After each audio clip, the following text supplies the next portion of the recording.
कह रहे थे आप करते जाओ करते जाओ करते जाओ, लेकिन समय अनुसार अब बदलते हुए पेरेंट को तुम भगवान हो, हम ब्रह्मास्मि याद रखो, ब्रह्मा तुम हो, रचनाकार तुम हो, खुदा खुद वर्ड से खुदा बनाया ना, एक डंडा ही तो लगा है।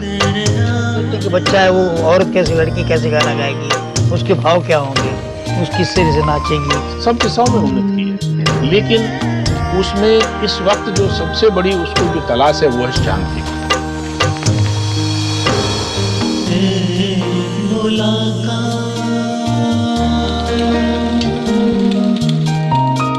नमस्कार। प्रजापिता ब्रह्मा कुमारी ईश्वरी विश्वविद्यालय के आबू रोड में मनमोहनी कॉम्प्लेक्स में स्थित गॉडलीवुड स्टूडियो में आप सभी का हार्दिक स्वागत है। मित्रों, आप जानते हैं कि एक मुलाकात कार्यक्रम में हर बार एक नए मेहमान के साथ हम आपकी मुलाकात कराते हैं। इस बार स्टूडियो में एक महान विभूति हमारे साथ हैं जो न्याय के क्षेत्र से ताल्लुक रखते हैं। आप हैं छत्तीसगढ़ के प्रमुख लोकायुक्त भ्राता लालचंद बहादुर जी। आइए उनसे मुलाकात करते हैं। बहादुर जी, आपका बहुत बहुत बहुत स्वागत है हमारे स्टूडियो में। धन्यवाद।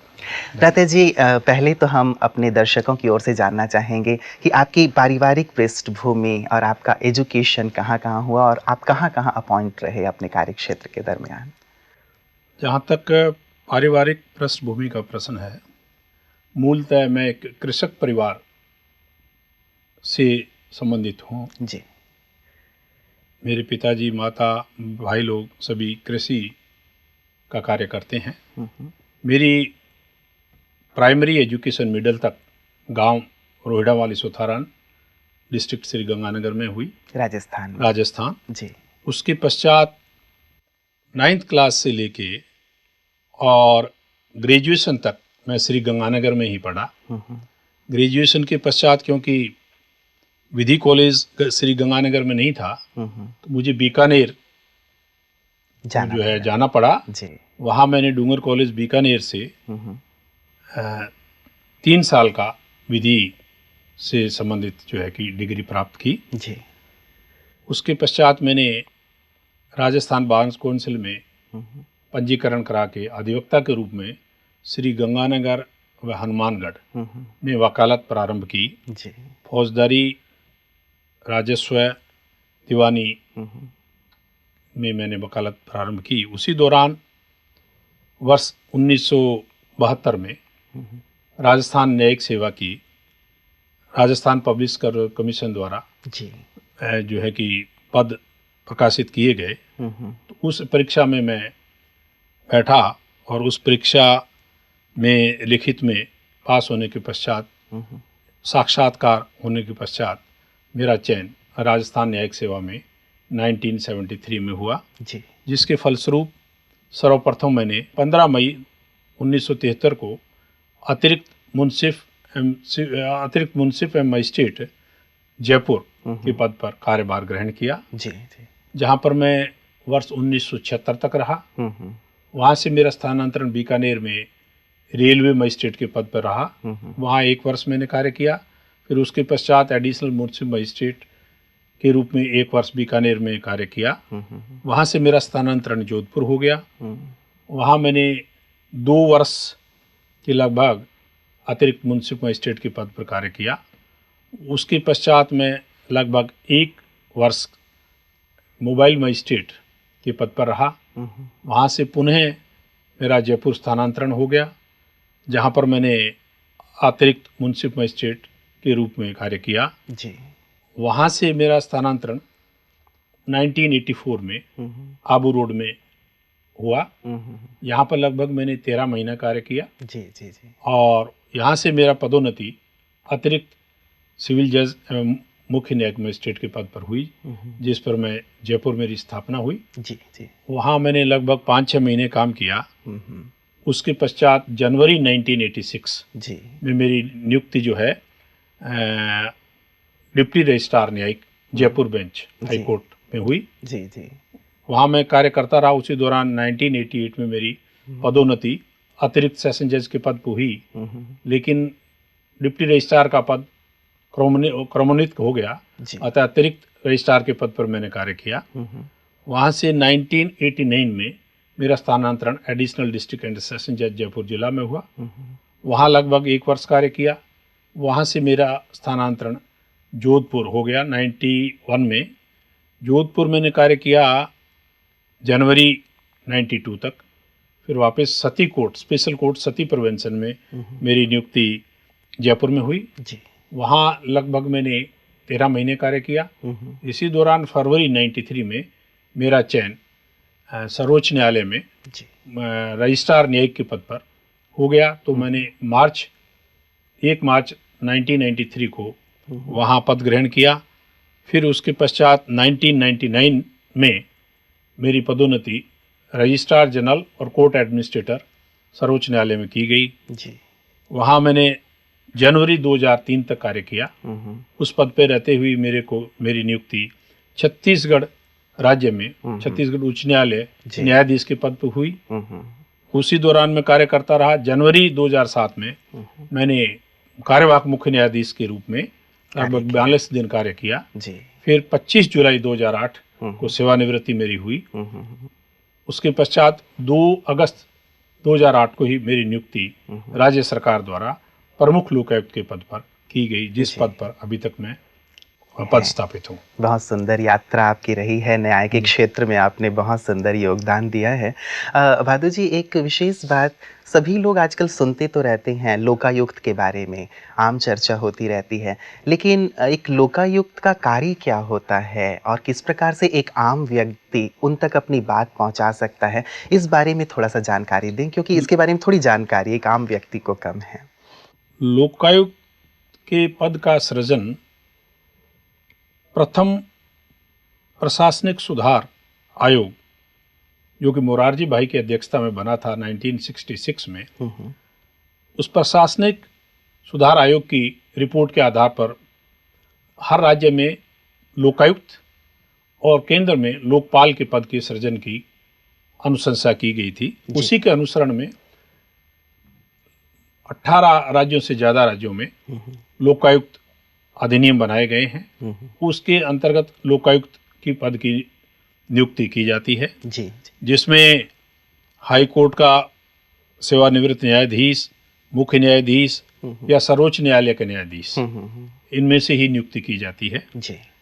लोकायुक्त संस्था का जहाँ तक सवाल है, हालांकि भ्रष्टाचार निरोधक आपके जो है कि ये ऑर्गेनाइजेशन पुलिस के पास है, विजिलेंस की कमेटीज भी होती है, विजिलेंस कमिश्नर्स भी थे जी। लेकिन अनुभव प्रथम प्रशासनिक सुधार आयोग के द्वारा ये अनुभव किया गया कि ये संस्थाएं भी अपना पूरा वो जो है कि उद्देश्य को पूरा नहीं कर पाती है जी। और उन्होंने सोचा कि इसमें देरी भी होती है, इसलिए ऐसी संस्था का गठन किया जाए जो कि किसी न्यायाधीश के अध्यक्षता में हो जी। उसी के अनुसरण में इसकी अनुशंसा की गई थी और ये अधिनियम विभिन्न राज्यों द्वारा बनाए गए हैं जी। तो लोकायुक्त का जो मूलतः कार्य होता है, इसमें जो लोक सेवक होते हैं जी। लोक सेवक से मतलब परिभाषा होती है, उसमें आपके सरकारी कर्मचारी, राजनेता जी। जिसमें मुख्यमंत्री, मंत्री, एमएलएज और ये आपके जो म्युनिसिपैलिटीज हैं, पंचायत हैं जी। यूनिवर्सिटीज हैं, कोऑपरेटिव्स हैं, ये करीब करीब सभी उस परिभाषा में, हर स्टेट में परिभाषा दी हुई है, उसमें जो परिभाषा में आदमी आते हैं जी। उनके विरुद्ध किसी भी व्यक्ति को न केवल जो एग्रीड व्यक्ति है उसको, बल्कि हर व्यक्ति को अधिकार है कि वो उसमें प्रावधानों के अनुसार लोकायुक्त के समक्ष उसके अवचार की शिकायत करता है। जी। जी। लोक सेवक द्वारा जो भी कोई अवचार, मिसकंडक्ट अथवा पद का दुरुपयोग, कोई फेवरेटिज्म, करप्शन, ये सब जो उसके द्वारा किए जाते हैं, फेवरेटिज्म इत्यादि, तो उसकी शिकायत कोई भी व्यक्ति लोकायुक्त के समक्ष इतने वर्षों से आप नियुक्त हैं लालचंद जी इस पद पे, तो किस प्रकार की चुनौतियों का सामना इस पद पे रहते हुए आपको करना पड़ता है? देखिए, लोकायुक्त के लिए चुनौतियां तो बहुत ज्यादा है। जी। जी। क्योंकि आमतौर पे आज हम देखते हैं कि भ्रष्टाचार या जिस प्रकार के पद पे आप हैं, तो ऐसी आम घटनाएं तो होती ही रहती हैं। लोकायुक्त में क्यों, जैसा कि मैंने आपको बताया कि हर राज्य को अपना अलग अधिनियम बनाना होता है जी। वर्तमान में मध्य प्रदेश, कर्नाटक के जो लोकायुक्त अधिनियम है जी, वर्तमान परिस्थिति को देखते हुए वो काफी सशक्त हैं। उनमें लोकायुक्त को जो कोई जांच के लिए टेक्निकल टीम भी दी गई है जी। इसके अलावा जो भ्रष्टाचार निवारण अधिनियम के तहत जो पुलिस ऑर्गेनाइजेशन होता है वो भी लोकायुक्त के नीचे ही काम करता है, उनके ही सुपरविजन में काम करता है जी। तो इसलिए वो इफेक्टिवली काम कर सकते हैं। अन्य राज्यों में ऐसा नहीं है। अन्य राज्यों में जो प्रक्रिया है उसके अनुसार उनके सामने शिकायत कर दी जाती है जी। क्योंकि उनके पास कोई सेटअप नहीं होता है तो उनको अंततः जिस विभाग के लोक सेवक के विरुद्ध शिकायत है जी। उसी विभाग के मुख्य सचिव से रिपोर्ट मांगी जाती है कि भाई ये कंप्लेंट हुई है, आप इस कंप्लेंट पे हमारे को फैक्चुअल रिपोर्ट दीजिए, वास्तविक स्थिति क्या है। तो वहाँ वास्तविक स्थिति के रूप में रिपोर्ट एक तो आने में बहुत देरी होती है और जैसा कि ये साधारण एक है उसमें बताई जाती है जी, जी। क्योंकि विभाग का कर्मचारी रहता है तो कोशिश की जाती है कि हमारे विभाग की हाँ बात उसमें जो है जी। तो उसमें फिर बहुत टाइम लगता है उनसे रिपोर्ट लेने में भी। उसके बाद में रिपोर्ट जब आती है, रिपोर्ट आने के बाद अगर वो मामला बनता है प्रमा फेसाई जी। रिकॉर्ड भी हम उनसे मंगाते हैं और भी करते हैं, इसमें बहुत समय व्यतीत हो जाता है। जी जी जी। अगर उसमें कुछ हमारे को सत्यता प्रतीत होती है तो फिर उस लोक सेवक को हम पूछते हैं भाई ये शिकायत है, आपको क्या कहना है। फिर उसकी पूरी जांच करके अगर वो एस्टेब्लिश हो जाता है मिसकंडक्ट तो हम गवर्नमेंट को ही अनुशंसा करते हैं कि इसके खिलाफ कार्रवाई करिए आप। बिल्कुल बिल्कुल। वहां पर कार्रवाई करने में थोड़ी उतनी तत्परता नहीं रहती है। फिर हमारे पास कोई ऐसा ऑर्गेनाइजेशन टेक्निकल टीम हम खुद जांच नहीं कर सकते उसमें जी। हमारे को उन्हीं पर ही निर्भर रहना पड़ता है। इस वजह से पूरी सक्षमता, सक्रियता और उसको क्या कहिए कि इफेक्टिवली उसकी उतनी लोकायुक्त जो है कार्रवाई नहीं कर सकते हैं। जी जी। आपको नहीं लगता कि समाज में जो इस प्रकार की बातें हैं, चाहे वो जनसेवक हैं या अन्य वर्गों में जो इस प्रकार की भ्रष्टाचार या अन्य प्रकार की ये जो बुराइयां व्याप्त हैं, तो केवल कानून बना देना ही पर्याप्त नहीं है, लेकिन उनके नैतिक आचरण में भी परिवर्तन लाना आवश्यक है? आपने बिल्कुल सही कहा है जी। देखिए, कानून बनाने से कभी किसी समस्या का समाधान नहीं होता है। मैं उदाहरण स्वरूप आपको कहूं, जैसे कि भारतीय दंड संहिता बनी हुई है जी। जिसमें किसी मनुष्य के विरुद्ध हत्या के आरोप का प्रकरण चलता है जी। तो उसमें फांसी तक की सजा का प्रावधान है। बिल्कुल। उसके बावजूद हत्याएं तो बंद नहीं हुई है, बिल्कुल। डकैतियां बंद नहीं हुई है, कोई क्राइम बंद नहीं हुए। जी जी।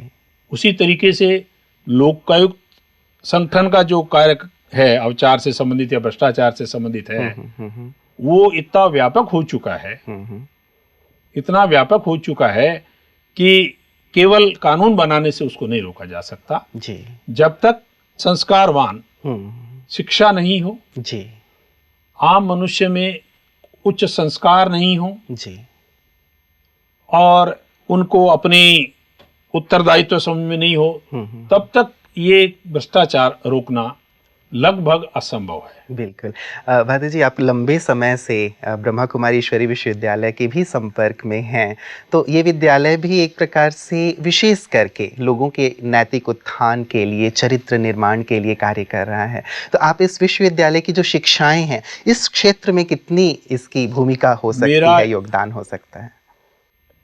जो अनुभव रहा है पिछले लगभग 3-4 महीने से, जी। यद्यपि ब्रह्मा कुमारी ईश्वर विश्वविद्यालय के बारे में मेरे को सर्वप्रथम जब मैं आबू रोड में पदस्थापित था तो वर्ष 1984 में ज्ञान हुआ था जी। और मैं संपर्क में भी रहता था। इनके जो अपना ये ऑर्गेनाइजेशन का जो मुख्यालय है जी। उसमें भी जाता रहता था। प्रकाश मणि दादी थी, निर्वैर भाई थे जी, जी। उनसे भी जब हमारे VIPs वगैरह आते थे देखने तो मुलाकात होती रहती थी जी। लेकिन जानकारी विशेष इस संगठन के बारे में मेरे को दिसंबर 2012 से हुई है, जब से मैंने नियमित रूप से इस संगठन में जाना चालू किया है। तो मैंने अपने इस समय में पाया है कि निश्चित ही इस विश्वविद्यालय द्वारा आम मनुष्य में जो कमियां आती है या उनको जो भी किसी तरीके की परेशानियां होती है उनका किस प्रकार से निराकरण करना है, मनुष्य को अपना दैनिक जीवन किस प्रकार से उसको जो है कि संयम रखना चाहिए इत्यादि जी। ऐसी शिक्षा दी जाती है कि उससे मनुष्य की न केवल बहुत सी भ्रांतियां दूर होती है बल्कि उसके नैतिक उत्थान और मानव मूल्यों के बारे में उसका निश्चित रूप से झुकाव पैदा होता है। जी जी जी। तो ये इस प्रकार से यदि अपने जीवन में यहाँ जो ईश्वरीय ज्ञान दिया जा रहा है या योग की शिक्षा दी जा रही है यदि अमल में लाया जाए तो निश्चित रूप से व्यक्ति के अंदर की जो बुराइयां हैं वो दूर होंगी और नैतिकता की स्थापना हो पाएगी। या समाज में इस प्रकार की जो हम देख रहे हैं, आपने हत्या की बात कही, बलात्कार की बात कही, जो आमतौर पे बढ़ते ही जा रहे हैं, हम नियम बनाते जा रहे हैं लेकिन इन सब चीज़ों का बढ़ना अब भी जारी ही है। तो जब तक व्यक्ति के अंदर एक प्रकार से नैतिकता की स्थापना नहीं होगी, अपने मूल्यों को नहीं समझ पाएगा, तब तक इनको दूर नहीं किया जा सकता। बिल्कुल आपका सही कहना सही है कि ये कहना जी। जब तक मनुष्य में संस्कार नहीं डाले जाएंगे उस वक्त तक ये सब चीजें संभव नहीं हैं। और ईश्वरीय विश्वविद्यालय निश्चित उस दिशा में बहुत अच्छा कार्य कर रहा है। जी। इसमें मेरा भी एक सुझाव है कि ईश्वरीय विश्वविद्यालय में जिस प्रकार की शिक्षा और अन्य प्रकार के जो कार्यक्रम चलाए जा रहे हैं जी। मानव मात्र की उत्थान के लिए, इसका अगर समावेश स्कूल शिक्षा में, बिल्कुल, कॉलेज शिक्षा में किया जावे, इसके साथ साथ जितने भी विभाग या ऑर्गेनाइजेशन हैं जी, उन सब में भी एक एक सेंटर ऐसा हो तो ईश्वरीय विश्वविद्यालय अपने आप में जो वो जिस तरीके से कार्य कर रहा है उसकी बहुत प्रगति होगी और समाज का बहुत उत्थान होगा। बिल्कुल। और लोगों के अंदर, जैसे हम कहते हैं कि बचपन से ही एक मूल्यों का सिंचन यदि शुरू हो जाएगा तो आगे बढ़ करके जब वो बड़े होंगे तो निश्चित रूप से उनके अंदर एक श्रेष्ठ मानव पैदा होगा और वो समाज के लिए बेहतर कार्य करेगा।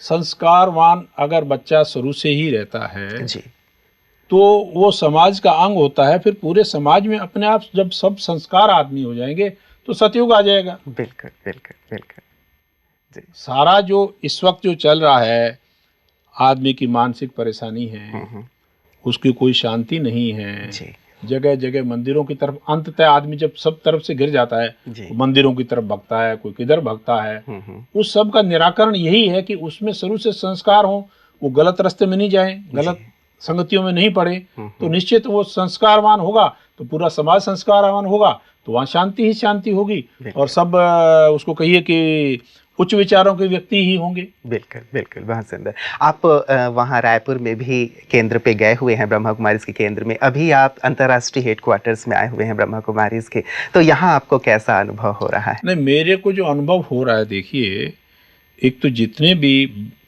ब्रह्म कुमारी ईश्वरीय विश्वविद्यालय से जुड़ी हुई बहनें भाई लोग हैं जी, वो एक बहुत ही समर्पित रूप से इस दिशा में कार्य करते हैं। पूर्ण रूप से समर्पित होकर कार्य करते हैं जी। बड़ा साफ सुथरा उनका व्यवस्था रहती है।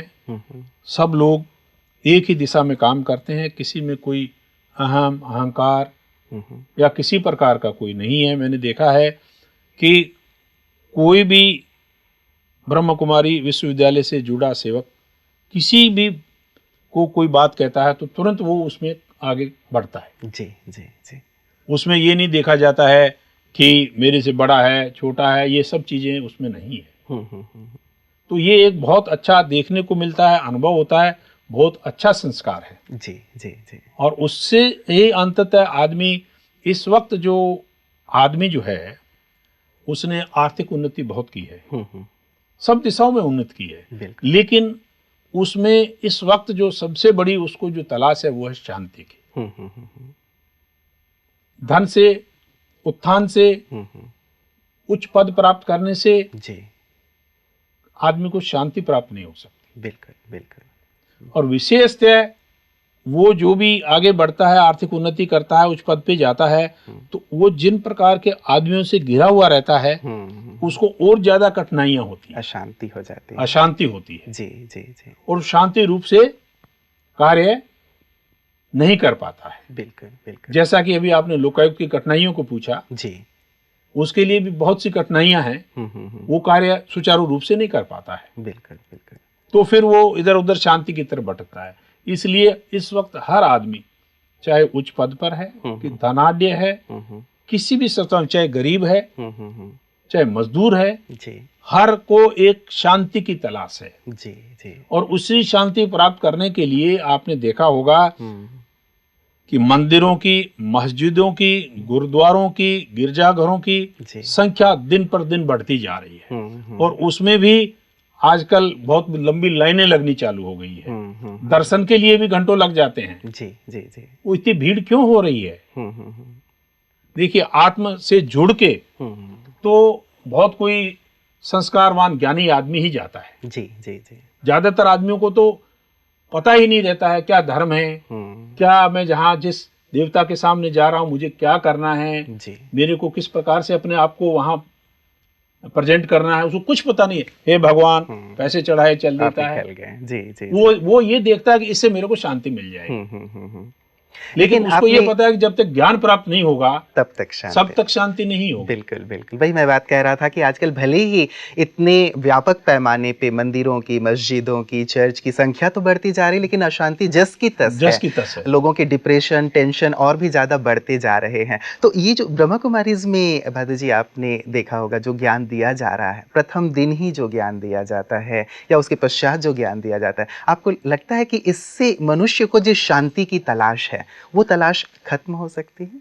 हाँ, इस दिशा में अच्छा प्रयत्न है, इस दिशा में प्रगति भी कर रहे हैं जी। लेकिन मैंने जैसे बताया ना, ब्रह्म कुमारीज में ज्यादातर लोग बहुत लेट स्टेज पे आते हैं। जी। पेड़ है, पेड़ नीचे से सड़ चुका है, ऊपर पत्तियों को ऑक्सीजन अगर आप देते रहोगे तो क्या होगा? कोई फायदा नहीं है। उससे जड़ से ही सही होगा, जब ही होगा ना। जी जी जी जी। ब्रह्म कुमारी विश्वविद्यालय बहुत अच्छा कार्य कर रहा है, लेकिन जैसे मैंने बताया कि स्कूलों में, कॉलेजों में जो गवर्नमेंट के विभाग हैं उन सभी में जब तक लोगों को इस शिक्षा नहीं दी जाएगी, निरंतर उनको आगाह नहीं किया जाता रहेगा कि ये सही रास्ता है। हालांकि ब्रह्मा कुमारी ईश्वर विश्वविद्यालय का बहुत बड़ा योगदान है दिशा में, लेकिन इतने बड़े इसको व्यापक को देखते हुए बहुत लगता है कम कि छोटा है। जी, गवर्नमेंट को भी इस दिशा में जरूर, जैसे आप यहाँ आए हैं, आपने इसका अनुभव किया, आप एक बहुत ही उच्च पद पे हैं, आपकी तरफ से भी यदि ये प्रयास जैसे गवर्नमेंट लेवल पे या अन्य स्तरों पे या आपके अधीनस्थ जो हैं, तो यदि हर एक व्यक्ति इस प्रकार से अभी अपने अधीनस्थ, अपने साथियों के साथ यदि इसकी चर्चा करता है, तो भी कहीं ना कहीं ये जो शांति की बात है, आध्यात्म की बात है, उसके जीवन में कहीं ना कहीं आएगी और वो अपने जीवन में शांति का अनुभव करेगा। उसका फर्क निश्चित रूप से पड़ेगा। जी। जैसा कि मैंने बताया कि स्कूलों में, कॉलेजों में, शिक्षण संस्थाओं में, सरकारी विभागों में और सब जगह जैसे उनकी भी रिफ्रेशर ट्रेनिंग कोर्स होते हैं, ट्रेनिंग इंस्टीट्यूट्स हैं, वहां पर ही अगर सेंटर स्थापित करके उनको एक विषय ये भी रखा जाए। जी जी। जैसे कि अब आप देखिए कि पिछले कुछ वर्षों से, 2-4 सालों से लोगों में योगा का इतना प्रचार प्रसार नहीं था। बिल्कुल बिल्कुल।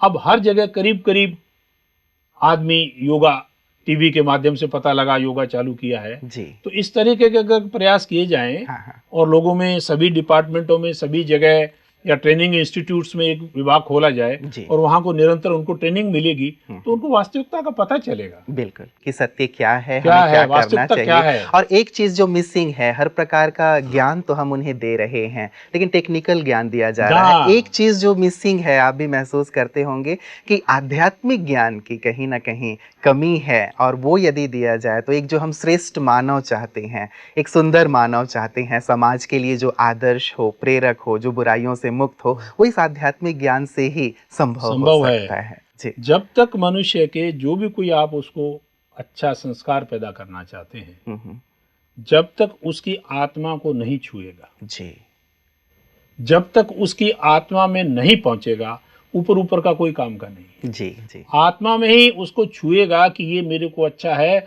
और आत्मा उसको मजबूर करेगी कि तेरे को इधर चलना है, जभी जी मतलब अंतिम सफलता प्राप्त होगी। बिल्कुल बिल्कुल, बहुत सुंदर, आपने बहुत सुंदर सुंदर तथ्य और बातें रखी हैं हमारे दर्शकों के सामने। एक तो ये कि स्कूल लेवल, कॉलेज लेवल और हर गवर्नमेंट के जो ट्रेनिंग विभाग इंस्टीट्यूट्स हैं उन सभी स्थानों पे ये जो ईश्वरीय ज्ञान है या श्रेष्ठ ज्ञान है, आध्यात्मिक ज्ञान है, वहाँ पे भी दिया जाना चाहिए, ताकि बचपन से ही और जहाँ से भी व्यक्ति शुरुआत कर रहा है उनके अंदर मूल्यों का सिंचन हो, ताकि ये जो समाज में भ्रष्टाचार या अन्य जो बुराइयां व्याप्त हैं वो दूर हो सकें। दादा जी, आप यहाँ स्टूडियो में आए, आपने इतने सुंदर अपने विचार हमारे साथ रखे, आपका बहुत बहुत बहुत धन्यवाद। धन्यवाद। दर्शकों, आपने देखा आज हमारे साथ थे प्रमुख लोकायुक्त छत्तीसगढ़ के भ्राता भादु जी, जिन्होंने बहुत सुंदर विचार हमारे सम्मुख रखे। ये अपनी तरफ से प्रयास तो कर ही रहे हैं, समाज के अन्य लोग भी बहुत सुंदर प्रयास कर रहे हैं, लेकिन हम में से हर एक का ये कर्तव्य बनता है कि समाज में जहाँ कहीं भी बुराइयां व्याप्त हैं उन सब को जड़ से उखाड़ फेंकने के लिए हम सब भी उठ खड़े हों। और आवश्यकता इसके लिए यही है कि हम स्वयं जागृत होकर स्वयं को पहचानें कि हम कौन हैं। आध्यात्मिक ज्ञान हमें सत्य की ओर, प्रकाश की ओर ले जा सकता है और समाज में फैले हुए इन सभी कुरीतियों को दूर कर सकता है। तो आज के लिए एक मुलाकात में इतना ही। अगली मुलाकात में एक नए मेहमान के साथ पुनः आपसे मुलाकात होगी। नमस्कार।